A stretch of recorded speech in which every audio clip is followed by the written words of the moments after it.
আপনারা দেখতেই পাচ্ছেন এটা একটা রিবন ক্লাসিক 350। তো এটা কি করব, এটা থ্রটল বডি ক্লিন করব।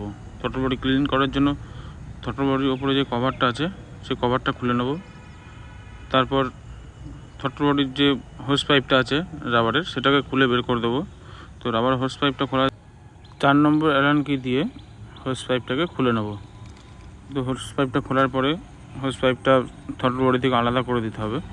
তো সরিয়ে দিয়ে তারপর ইঞ্জিন স্টার্ট করব। ইঞ্জিন স্টার্ট করার পরে অরিজিনাল থ্রটল বডি ক্লিনার দিয়ে থ্রটল বডিটা ক্লিন করব। তো আপনারা থ্রটল বডিটা পুরো খুলে বের করেও ক্লিন করতে পারেন। তো এটাতে আপনার সুবিধা হবে, বেশি ক্লিনিংটাও ভালো হবে। তো আমি থ্রটল বডি পুরোপুরি না খুলে ক্লিন করছি।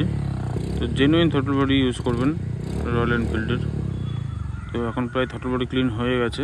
থ্রটল বডি ক্লিন কমপ্লিট হয়ে যাওয়ার পর কিছুক্ষণ গাড়িটাকে চালিয়ে রাখতে হবে, 2-3 মিনিট গাড়িটাকে চালিয়ে রাখতে হবে।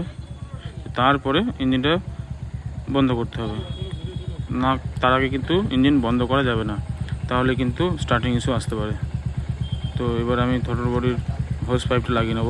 তো হোস পাইপ লাগানোর পর সব কিছু আস্তে আস্তে লাগিয়ে গাড়িটা রেডি করে দেবো। তো এখন হোস পাইপটা লাগানো হচ্ছে, দেখতে থাকুন আপনারা।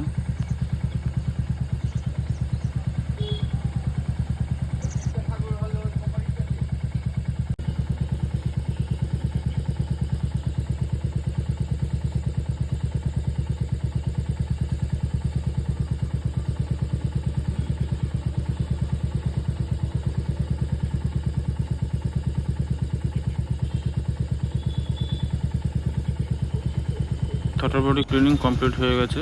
তো এরপরে আমি এয়ার ফিল্টারটাকে একটু পরিষ্কার করে নেবো, হাওয়া মেরে নেবো, কারণ এয়ার ফিল্টারটা প্রায় ঠিকই আছে। তো একটু পরিষ্কার করে এয়ার ফিল্টারটা লাগিয়ে নেবো। দেখুন